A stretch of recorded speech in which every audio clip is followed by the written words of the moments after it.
ایک بڑا بحری جہاز کا انجن خراب ہو گیا۔ جہاز کے مالکان نے ایک سے بڑھ کر ایک کاریگر سے رابطہ کیا، لیکن انجن میں خرابی کا پتہ نہ چلایا جا سکا۔ کسی نے ایک بڑے ایکسپرٹ کا بتایا جو عرصہ دراز سے جہاز کے انجن کی مرمت کرتا آ رہا تھا اور اپنے کام کا ماہر تھا۔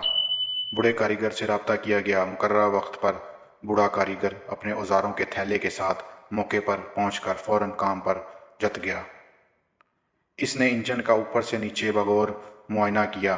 موقع پر موجود جہاز کے دو مالکان یہ سوچ کر بوڑھے شخص کی حرکات و سکنات کا مشاہدہ کر رہے تھے کہ وہ انجن میں خرابی کا پتہ لگا لے گا۔ انجن کا جائزہ لینے کے بعد بوڑھا کاریگر اپنے اوزاروں کے تھیلے کے پاس پہنچا اور ایک چھوٹا سا ہتھوڑا نکالا۔ بوڑھے کاریگر نے ہتھوڑے کی مدد سے انجن پر ایک مخصوص جگہ پر آہستگی سے ضرب لگانے کے بعد اسے واپس تھیلے میں ڈال دیا۔ حیرانگی کی بات یہ ہے کہ انجن سٹارٹ ہو چکا تھا۔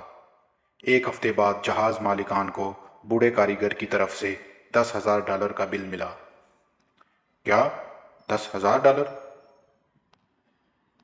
مالکان نے حیرانگی کا اظہار کرتے ہوئے کہا۔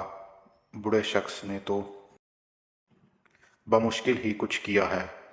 چنانچہ جہاز مالکان نے بوڑھے کاریگر کو ایک نوٹ لکھ کر بھیجا کہ براہ مہربانی فرما کر تفصیلاً بل ارسال کریں۔ بوڑھا کاریگر نے جواباً جو بل بھیجا اس کی تفصیل کچھ یوں تھی: ہتھوڑے کے ساتھ ضرب لگانے کا بل $2، جبکہ ضرب لگانی کہاں ہے اس علم کا بل $9,998۔